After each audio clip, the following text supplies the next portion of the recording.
Hello students, mens education online classes में आप सभी का बहुत बहुत स्वागत है। जैसा कि मैंने आपको बताया था कि कक्षा 12वीं की हिंदी हम स्टार्ट कर रहे हैं।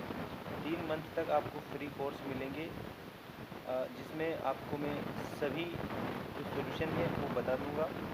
हिंदी विषय का पूरा सॉल्यूशन आपको मैं प्रोवाइड करवाऊंगा। इसके बाद में एग्ज़ाम्स के लिए जो नोट्स हैं वो नोट्स आपको उपलब्ध करवा देंगे। पहले आपको पूरी फ्री क्लासेस देंगे, उसके बाद में आपको नोट्स उपलब्ध हम हमारे इसी चैनल के माध्यम से करवाएंगे। तो सारी जानकारी आपको इसी चैनल पर हम दे देंगे। तो आज जो हम बात कर रहे हैं वो है आपका चैप्टर फर्स्ट, जिसका नाम है आत्म परिचय। आत्म परिचय के जो लेखक हैं वो है हरिवंश राय बच्चन। ठीक है, हरिवंश राय बच्चन हैं। तो फर्स्ट चैप्टर आज हम कंप्लीट कर लेंगे, जिसमें सभी क्वेश्चन और आंसर आपके सामने प्रस्तुत रहेंगे। देखिए, इसमें जितने भी आपको क्वेश्चन और आंसर बताए जाएं उन सभी को आप अच्छी तरह से याद करेंगे।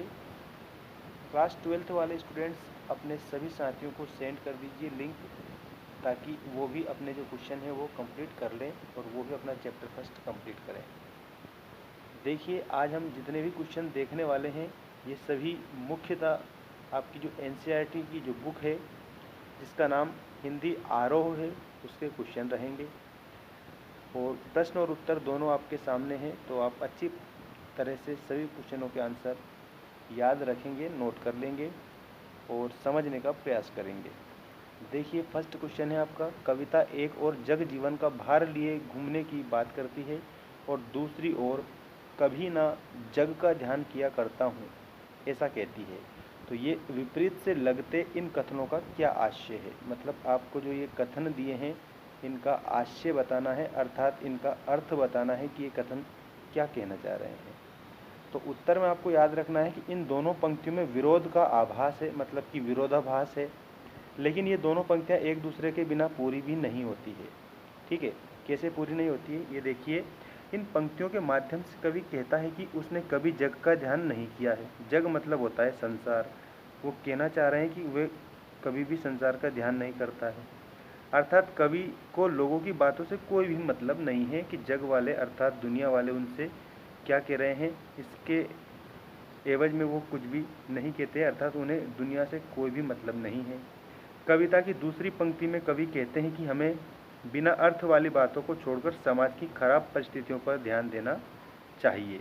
तो इसलिए हमें ये जो दोनों पंक्तियां हैं ये विपरीत सी लग रही है, लेकिन इन कथनों का जो आशय है मूलतः काफ़ी प्रगाढ़ माना गया है। इसके बाद में हम क्वेश्चन नंबर 2 देखेंगे। क्वेश्चन नंबर सेकेंड देखिए, जो क्वेश्चन नंबर सेकेंड है इसके बाद में आप अच्छे से उसको भी याद करेंगे, और अगर आपको किसी भी प्रकार की समस्या आ रही है तो आप बिल्कुल कमेंट करके हमें बता सकते हैं।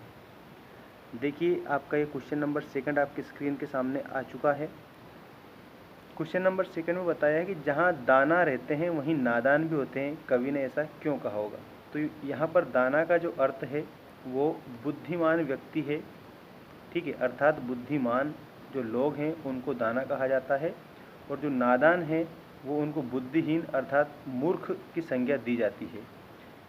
तो यहाँ पर जो पाठ में ये दोनों शब्दों का प्रयोग किया गया है तो इसका अर्थ जो है यही रहेगा। और कवि ने ऐसा क्यों कहा है, चलिए देखते हैं। कवि के इस कथन का मतलब है कि मूर्ख मनुष्य माया रूपी संसार में फंस जाता है। मतलब कि जो मनुष्य मूर्ख होता है वो इस संसार में फंस जाता है, क्योंकि ये संसार एक माया है। मानव को इस बात का ज्ञान होता है कि ये संसार कुछ भी नहीं है, ऐसा पता होता है, उसके बावजूद भी वह क्या करता है, इसमें उलझने से खुद को नहीं रोक पाता है। मोक्ष के रास्ते पर चलने वाले कुछ मनुष्य भी संसार में मौजूद है जिनको दाना कहा गया है। ठीक है, कवि के कहने का तात्पर्य यह है कि संसार में यदि मूर्ख लोग हैं तो कुछ लोग विवेकशील अर्थात बुद्धिमान भी हैं। ठीक है, विवेकशील वही होते हैं जो अपनी बुद्धि का उपयोग करते हैं, अपनी बुद्धि से काम लेते हैं, उनको विवेकशील व्यक्ति बोला जाता है। तो संसार में अगर मूर्ख व्यक्ति हैं तो समझदार भी हैं, और अगर समझदार व्यक्ति हैं तो मूर्ख व्यक्ति भी हैं। क्वेश्चन नंबर थर्ड देखिए, मैं और जग और कहाँ का नाता। इस पंक्ति में 3 बार और का प्रयोग किया गया है। जो ये और शब्द है इसका 3 बार प्रयोग किया गया है। तो यहाँ पर आपको याद रखना है कि यमक अलंकार है। पहली बात तो ये कि शब्द एक ही है, अर्थ अलग अलग हो रहा है। में और जग, और कहाँ का नाता। इस पंक्ति में इस और शब्द की हमें विशेषता बतानी है, अर्थात इसकी हमें विशेषता बतानी है। तो आइए देखते हैं इसका आंसर।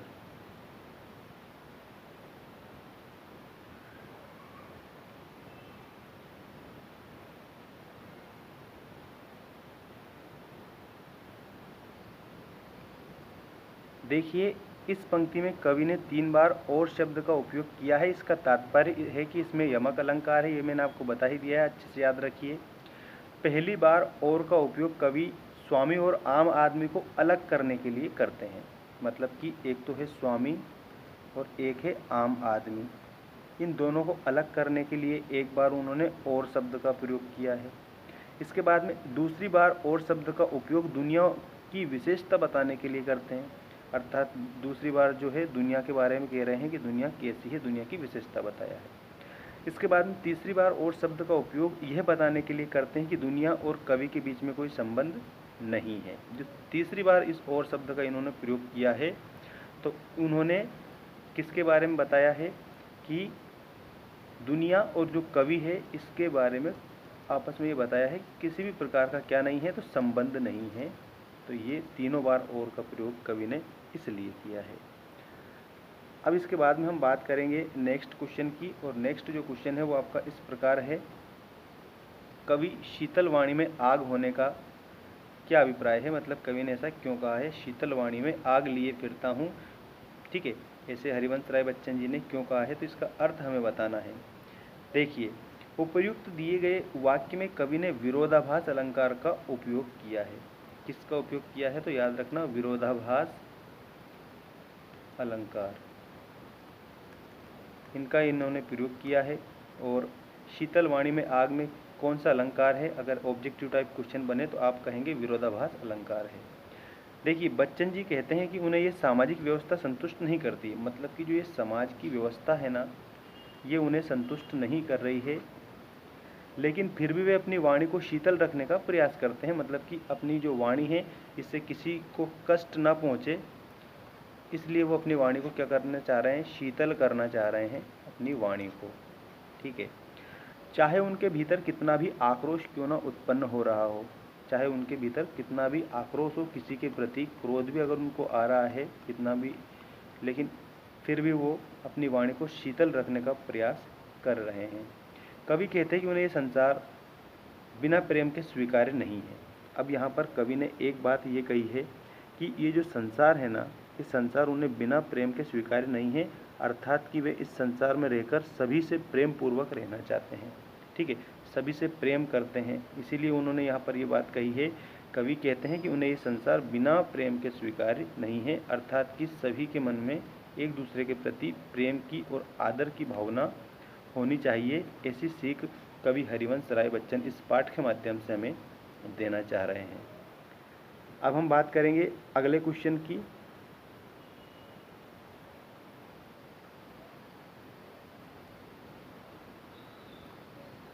देखिए, क्वेश्चन नंबर 5 है, बच्चे किस बात की आशा में नीड़ों से झांक रहे होंगे।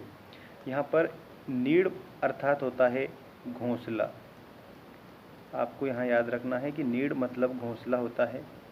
पक्षियों के बच्चे खाने की आशा में नीड़ों से झांकते हैं। सबसे पहली बात तो यहाँ पर वो इसलिए झांक रहे हैं भोजन की आस में, वे अपने माता पिता का इंतजार करते हैं और करते रहते हैं, और वह उनके लिए भोजन लेकर आएंगे ऐसा सोचते हैं, तभी उनका पेट भरेगा। वे इसलिए भी नीड़ों से झांकते हैं क्योंकि उन्हें अपने माता पिता के प्रेम की याद आती है। मतलब जो पक्षी हैं वो अपने घोंसले से इसलिए झांक रहे हैं क्योंकि एक तो उन्हें भूख लगी है, और दूसरी बात अपने माता पिता के प्रेम की उन्हें याद आती है, इसलिए वे नीड़ों से झांक रहे हैं। तो इस प्रश्न के उत्तर में आप इसी प्रकार से लिखेंगे कि बच्चे नीड़ों से इस कारण झांक रहे हैं क्योंकि वे अपने माता पिता का इंतजार कर रहे हैं, और वे अपने माता पिता के प्रेम के भूखे हैं, अर्थात वह माता पिता से प्रेम चाहते हैं। इसके बाद में नेक्स्ट जो क्वेश्चन है वो आपका इस प्रकार रहेगा, दिन जल्दी जल्दी ढलता है कि आवृत्ति से कविता की किस विशेषता का पता चलता है। तो इसमें आपको याद रखना है कि दिन जल्दी जल्दी ढलता है, इसमें किस प्रकार की विशेषता है, चलिए देखते हैं।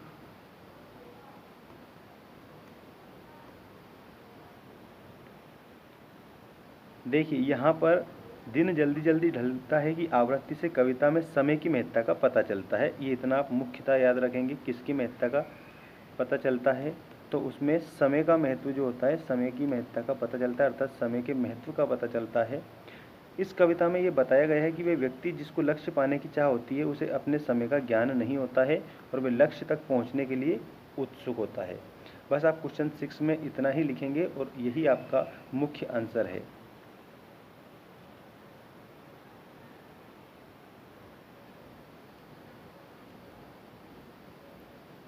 अब इसके बाद में अंतिम क्वेश्चन देखेंगे, संसार में कष्टों को सहते हुए भी खुशी और मस्ती का माहौल कैसे पैदा किया जा सकता है।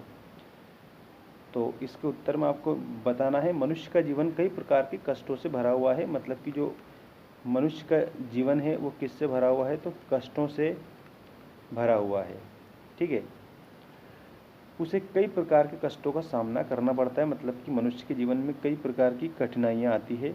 मनुष्य की नियति ही कष्ट भुगतना है, क्योंकि मनुष्य एक सामाजिक प्राणी है। सामाजिक प्राणी इसलिए कहा गया है क्योंकि वह समाज में रहता है, और जो समाज में रहते हैं उनको सामाजिक प्राणी बोला जाता है।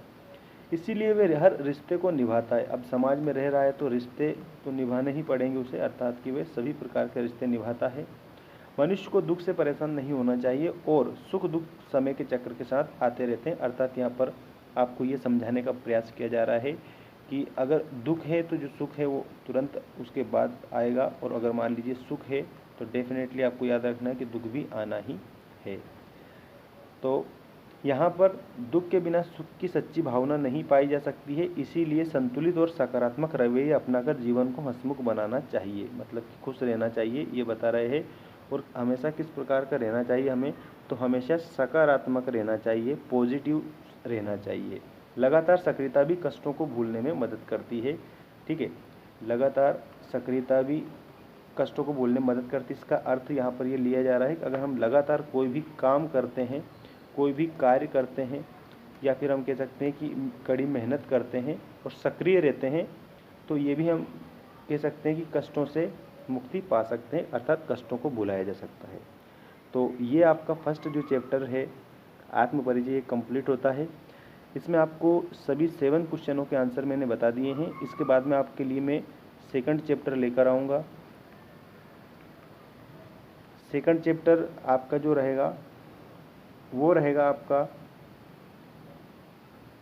गद्य खंड से, और उस पाठ का नाम है भक्तिन।